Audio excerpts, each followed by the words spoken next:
This episode is 9/11, and I don't think that's a good sign. Hit the button. Let's get started.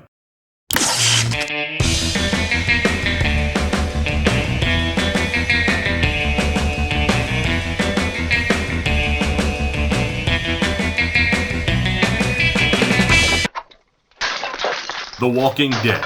This episode of The Walking Dead is called Bounty. The Whisperers, led by Alpha, confront the Hilltop community, demanding Alpha's daughter Lydia while the Kingdom decides to side quest during a supply run. Hey there, hi there, ho there, Andrew here, the horror host of Generations X, Y, and Z, inside Davis Manor, where we talk TV shows, movies, and haunts. And this is Walker Wednesdays, and if you have no idea what Walker Wednesdays is, well, let me pause. For self-promotion, you can go ahead and click the link above. That will take you to the entire playlist of Walker Wednesdays, which is basically me talking about The Walking Dead on a per-episode basis. And I do them on Wednesdays because I want to give people plenty of time to go ahead and watch it because I do spoilers on this. I also talk a little bit about the comic book as well. But stay tuned. We're going to do a little predictions. Well, not a little predictions. I got a few predictions of mine that I have sprinkled throughout this review and also at the end of the video, talking about what is going to happen by the end of the season and also explain where the Whisperers store their weapons. So in this new season and a new creative team, we have new writers, correct? No! Producer Matthew Negrete, I think that's how you say his name, penned over 20 episodes and he is the one doing this episode, and we start with a flashback. Now you know how I feel about flashbacks and flash forwards on this show. This one is pointless because we go back 5 years and we see Jesus again. It sounds biblical when I say it that way. He hands a document to Ezekiel.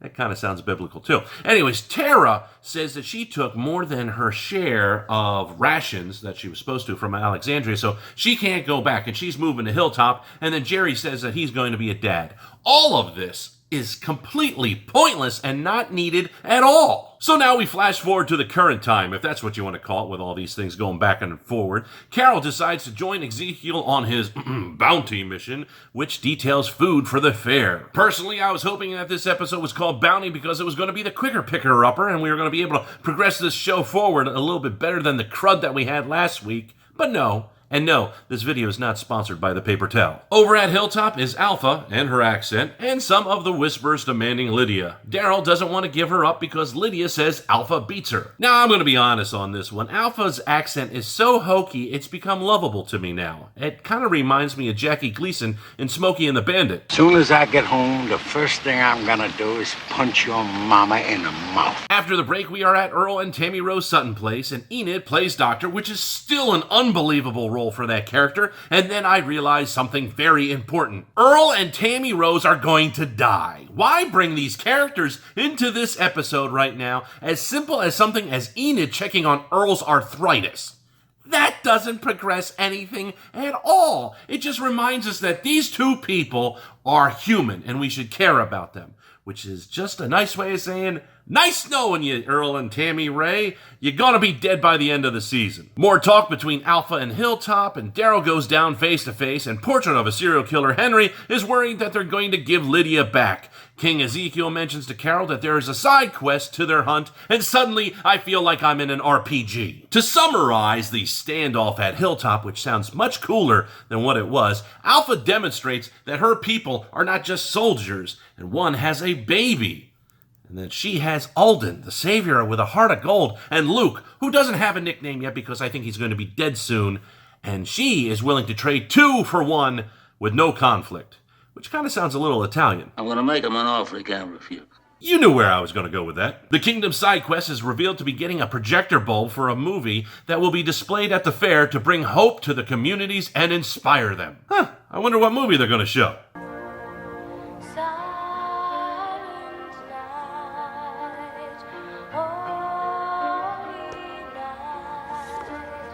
I miss Rick. When Daryl decides it's time to go and get Lydia, Tara and Yumika have already noticed that she's gone missing. And that means that everyone in Hilltop is now on the search for Henry's testicles. I mean Lydia. And now that brings us to the best part of this episode. Walkers are slowly coming up to the Whisperers, and some of the Whisperers walk back down into the little herd and begin to steer them away until the baby of one of the Whisperers starts to cry and the Walkers start coming back. Alpha then, without speaking, gives the look to the mother that she needs to do what needs to be done, and baby back ribs is on the menu. I want my baby back. Chili, baby back ribs. I want my baby. Chili, baby back ribs.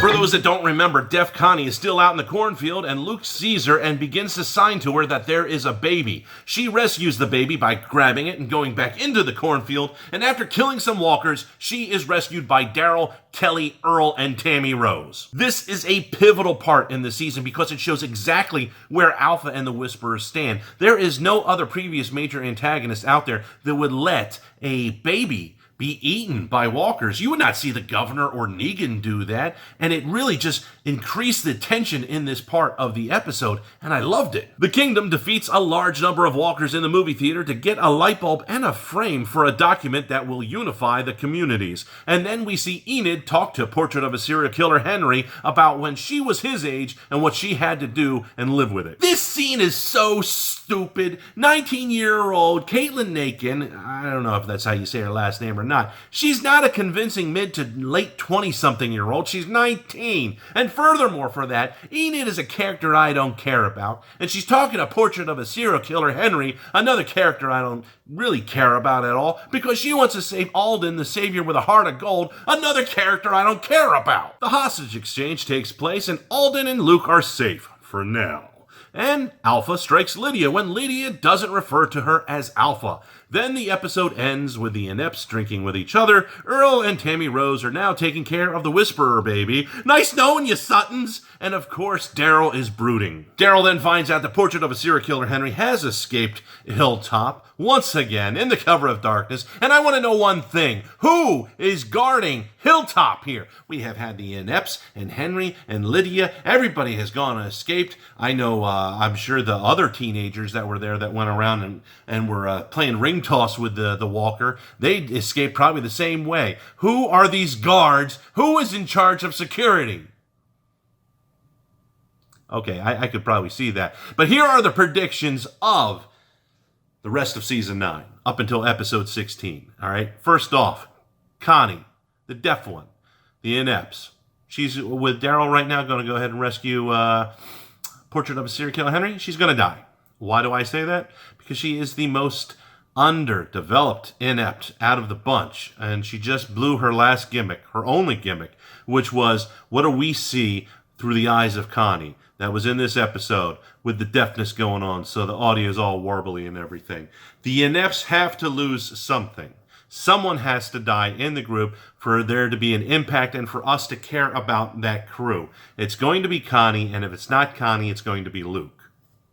As alluded to earlier, Tammy Rose and Earl are being fitted for a halo right now. They are as about dead as dead. The writing is on the wall. They now have the Whisperer baby, and either Lydia is going to tell the Whisperers how to get into Hilltop, and the Whisperers are going to come in, kill Earl and Tammy Rose, and take the baby, or, and I think this is what's going to happen, Tammy Rose, Earl are going to be at the fair with the baby, and the Whisperers are going to come in and kill them and take the baby back. Let's go with some more deaths. King Ezekiel, or Jerry, or both. Both of them epitomize hoping for the future. Jerry, because he's got 4 kids now with Nabila. So, yeah, he's got a lot of faith in the future. Or he just doesn't know what to do during the zombie apocalypse and has a different type of habit, you know what I'm saying? Or King Ezekiel, who is really trying to push the communities together to be one. And, whenever you're the inspiration for a better life in the future in this show, you're going to die. So his death will either make Michonne lighten up and get on the program with Alexandria, or it will inspire Aaron to take a leadership position as well. It could be a shocker, and both Jerry and Ezekiel could die, because I think they're kind of like a package. If you've ever seen the two actors, they're always hanging around together like a Walker Stalker and everything. Now, let's go into the movie theater. This is the weapon cache for the Whisperers. Why do I say that? Well, the Whisperers can easily conceal weapons on them, and that's a weapon. But their biggest weapon is walking and directing herds. So what do you have to do to have that as a weapon? You have to gather herds together. They have to be at the ready. And then you can go ahead and release them and walk among them and direct them where you need to. That's exactly what the theater was all about. And how do I know that? Simple. No one's going to be hanging around a movie theater. It's not a very good place when the zombie apocalypse hits. No one's going to go and catch a film, all right? And nobody goes, wow, this building is really secure with the popcorn machines. It's not a place that you would hold yourself up. And also, if it was, people would have put up signs saying, don't open, dead inside, run away, whatever it would be. There's no signs like that at all. So all you got is all these walkers in there. Everything is being barricaded from the outside, and they're just waiting to open up the barricade. Is that a word? The barricades, and then go ahead and direct the walkers out. So, how also do I know this? That little sign? I don't know what that is.